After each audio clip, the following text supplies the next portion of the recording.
नमस्कार good morning. आज जनवरी 8 तारिख गुरुवार। आज दिन भरी अनेक बड़ गुरुत्वपूर्ण खबर गुड़िक आसीचे। पुणी पर्न वीडियो देखि दुई युवक ओडिशार गिरफ। अन्यपटे केबे मिलिब सुभद्रा टंका आसिला तारीख, यह सहित पीएम किसान टंका मध्य मिलिब। तेबे आसंतु आज सकाळ आसीथिबा 20टी बड़ खबर उपरे नजर पकाइबा। नंबर 1 गोदावरीश आदर्श स्कूलर भित्तिप्रस्तर स्थापन। बाणपुर माटीरू गतकाली गोदावरीश मिश्र आदर्श प्राथमिक स्कूलर भित्तिप्रस्तर स्थापन करिसंती मुख्यमंत्री। 30टी जिलार 118टी स्कूल रे भित्तिप्रस्तर स्थापन करा जायछि। प्रथम पर्याय रे 2200 विद्यालय को सुदृढ़ करने को 12,000 कोटी टंका खर्च हेबो। तेबे एही अवसर रे मुख्यमंत्री निज भाषण रे विगत सरकारंकर 5टी स्कूल को टार्गेट करथिले। पूर्व सरकार अमल रे केवल चुना मारी लोकों को भुआ बुला जाउथिला। नंबर 1 बदलिबो भुवनेश्वर रु पुरी एनएच रो रास्ता। बदलिबो पुरी भुवनेश्वर एनएच रो रास्ता। तेबे 6 बा 8 लाइन रोड करा जिवो। केंद्र परिवहन मंत्रालय रु मिलिछि मंजूरी। मुख्यमंत्री मोहन चरण माझी एने केंद्र परिवहन मंत्री को चिट्ठी लिखिथिले। तेबे यह मंजूर हेबा परे डीपीआर प्रस्तुत काम आरंभ करा जायछि। 6 मास मध्य डीपीआर सरीबा परे टेंडर डका जिवो। तेबे मन इच्छा आउ लोक माने एनएच को प्रवेश करि परिबे नाही। प्रवेश पई 4 रु 5टी स्थान रहिबो। राज्य सरकारक सहित आलोचना करी एक्शन पॉइंट निया जिवो बोली एनएचआई राजधानी अधिकारी वीरेंद्र सिंह कहिसंती। मन कहुछि किछि नुआ करिबा पई हेले पाखरे संबळ नाही। तेबे व्यस्त हुंतु नाही। मधुलिका एंटरप्राइजेस एबे बुझिबो आपणक मन कथा। क्षुद्र शिल्प ठारु नै मध्यम शिल्प पई सुलभ मूल्य रे जोगाई देबो। समस्त प्रकार मेसिन और रॉ मटेरियल जहाकु नै आपण सहज आरंभ करि परिबे नुआ एक व्यवसाय। अधिक जानिबा पई आज ही कॉल करंतु।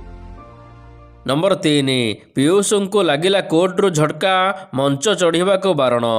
चर्चित खलनायक तथा अभिनेता पीयूष त्रिपाठी को कोर्ट रु बड़ झटका लगी।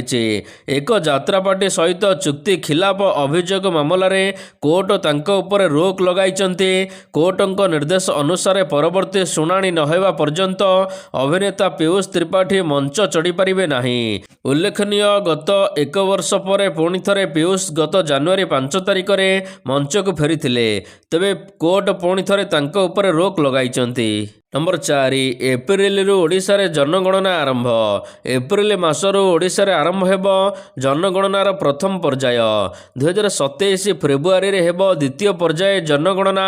तेबे प्रथम पर्याय रे घर एवं आवास पत्र गणना करा जिवो। द्वितीय पर्याय रे घर को घर जनगणना करा जिवो। एथिपई लक्षाधिक जनगणना अधिकारी नियुक्ति हेबे। यह पूर्वरु सबु जिलापालक सहित आलोचना करिसंती उन्नयन कमिशनर। राज्य जनगणना पाई 6 मास हेबो प्रस्तुति चलीथिला। कटकरू भुवनेश्वर प्री टेस्ट सरीचे। नुआ घोषणा होइथिबा एनएससी एवं पौरपालिका रे ब्राउंडिंग फाइनल सरीचे। आसंता 3 मास धरी जनगणना अधिकारी को ट्रेनिंग दिया जिवो।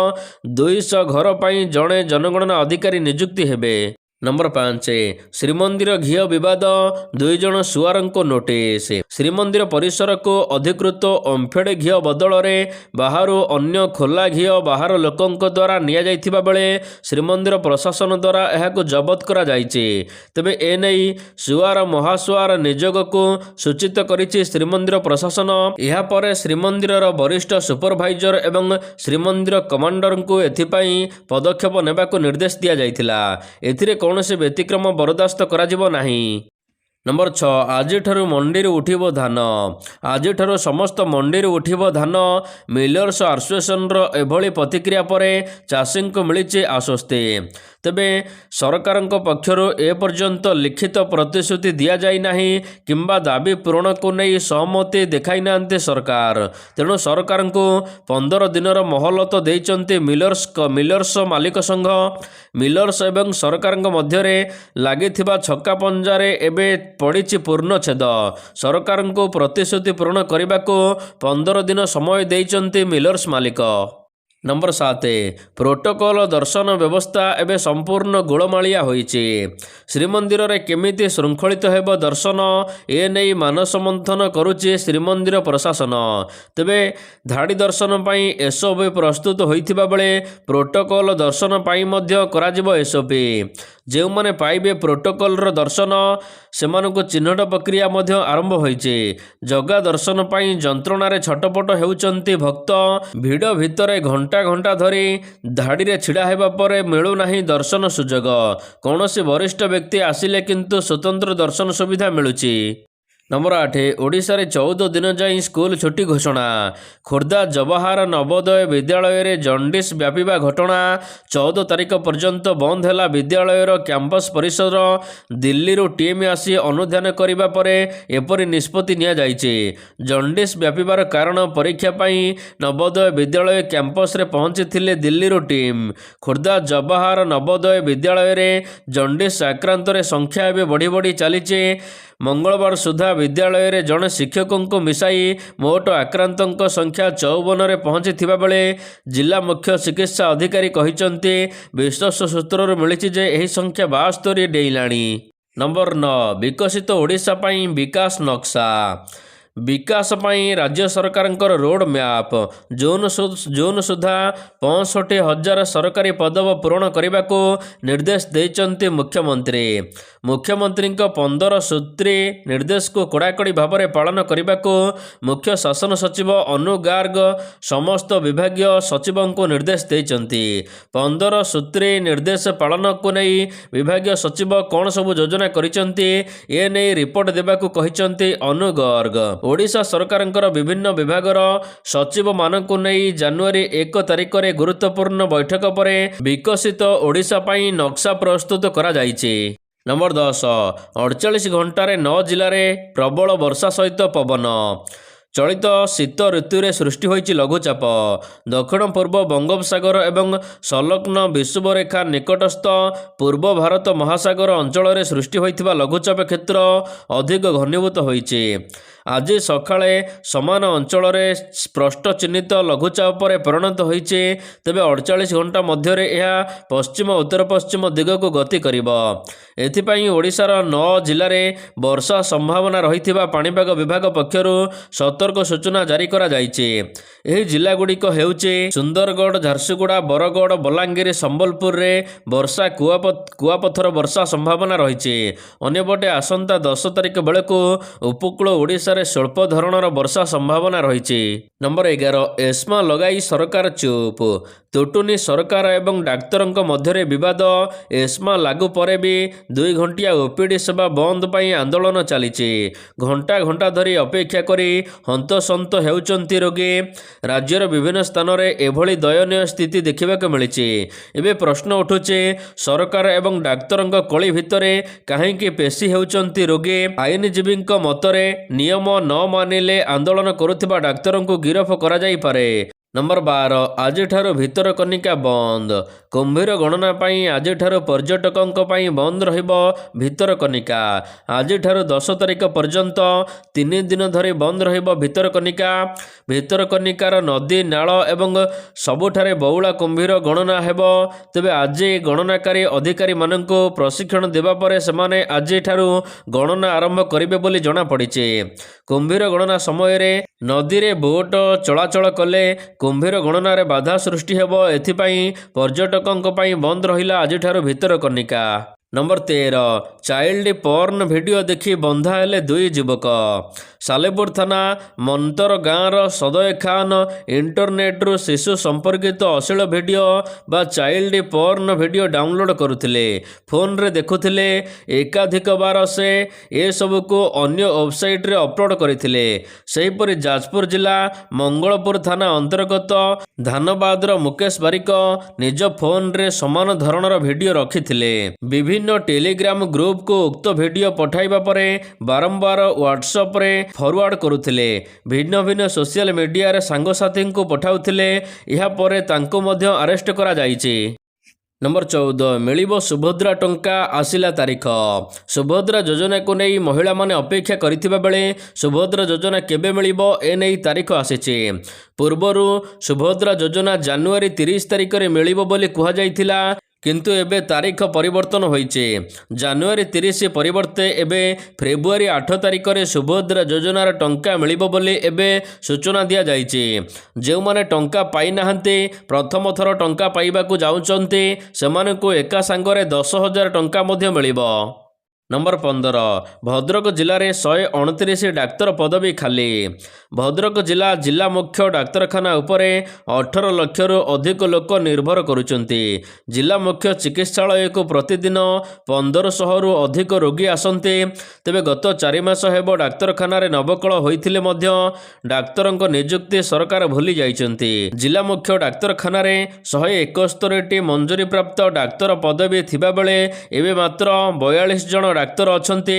ତେବେ ଏ ସମସ୍ତ ବାକି ଥିବା ଡାକ୍ତର ପଦବୀ ଖୁବ୍ ଶୀଘ୍ର ପୂରଣ ହୋଇପାରେ ବୋଲି ସରକାରଙ୍କ ତରଫରୁ କୁହାଯାଇଛି। ନମ୍ବର 16, ଆପଣଙ୍କର ପେଟ୍ରୋଲ ଡିଜେଲ କାରକୁ ଇଲେକ୍ଟ୍ରିକ୍ କନଭର୍ଟ କରିପାରିବେ, ଏଥିପାଇଁ ସରକାର ଦେବେ ସହାୟତା।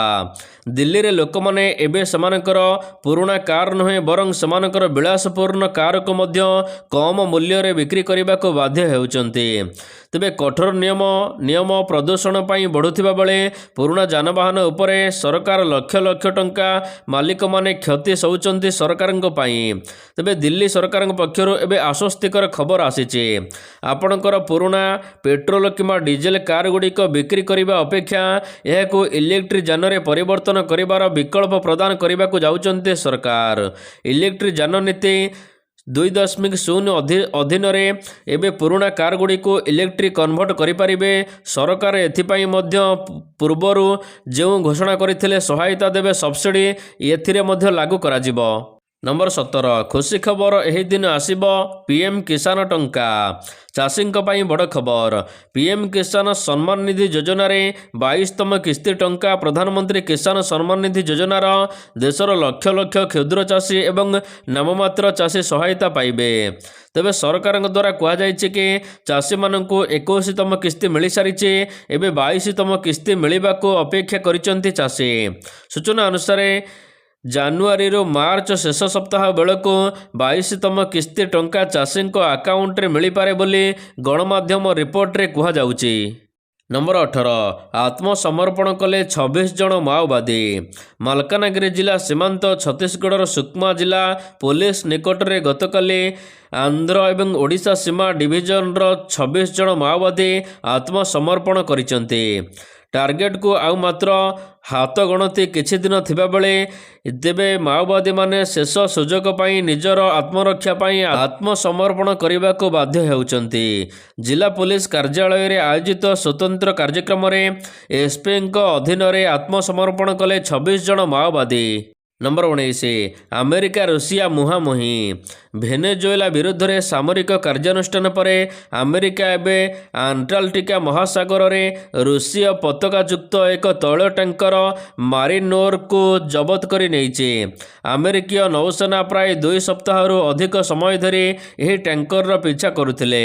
ଏହି କାର୍ଯ୍ୟାନୁଷ୍ଠାନ ଏଭଳି ଏକ ସମୟରେ ନିଆଯାଇଛି ଯେତେବେଳେ କୁହାଯାଉଛି କି ରୁଷ ମଧ୍ୟ ଏହି ଟ୍ୟାଙ୍କରର ସୁରକ୍ଷା ପାଇଁ ନୌସେନା ଏବଂ ବୁଡ଼ାଜାହାଜ ମୁତୟନ କରିଥିଲା। ନମ୍ବର 20, 2026 T20 ବିଶ୍ୱକପ୍ ପାଇଁ 11 ଦେଶର ଦଳ ଘୋଷଣା। ICC T20 ବିଶ୍ୱକପ୍ 2026 ପାଇଁ ସମସ୍ତ 20 ଦଳ ଜାନୁଆରୀ 8 ତାରିଖ ସୁଦ୍ଧା ICC ନିକଟରେ ସେମାନଙ୍କର ଚୂଡ଼ାନ୍ତ ଖେଳାଳି ତାଲିକା ଘୋଷଣା କରିବେ। ଜାନୁଆରୀ 31 ତାରିଖ ପର୍ଯ୍ୟନ୍ତ ପରିବର୍ତ୍ତନ ପାଇଁ ଅନୁମତି ଦିଆଯିବ। ମଙ୍ଗଳବାର ଦିନ ନେପାଳ ଟୁର୍ଣ୍ଣାମେଣ୍ଟ ପାଇଁ ସେମାନଙ୍କର ଦଳ ଘୋଷଣା କରିଥିବା ବେଳେ 11ତମ ଦେଶ ହୋଇଥିଲା। ଭାରତ ଏବଂ ଅଷ୍ଟ୍ରେଲିଆ ପୂର୍ବରୁ ସେମାନଙ୍କର ଦଳ ଘୋଷଣା କରିସାରିଛନ୍ତି। ଅନ୍ୟପଟେ ବାଂଲାଦେଶ କ୍ରିକେଟ ବୋର୍ଡକୁ ଝଟକା ଲାଗିଛି। ଭାରତରୁ ତାର T20 ବିଶ୍ୱକପ୍ ମ୍ୟାଚ୍ ସ୍ଥାନାନ୍ତର କରିବାକୁ ICC ନିକଟରେ ଲିଖିତ ଦାବିକୁ ଖାରଜ କରିଦେଇଛି ICC। PCB ଅନୁରୋଧ ଉପରେ ବଡ଼ ନିଷ୍ପତ୍ତି ନେଇଛନ୍ତି ଅନ୍ତର୍ଜାତୀୟ କ୍ରିକେଟ ପରିଷଦ। ଭାରତରେ ମ୍ୟାଚ୍ ଖେଳିବାକୁ ପଡ଼ିବ, ନଚେତ୍ ପଏଣ୍ଟ କଟାଯିବ ବୋଲି ସିଧା କୁହାଯାଇଛି ବାଂଲାଦେଶକୁ।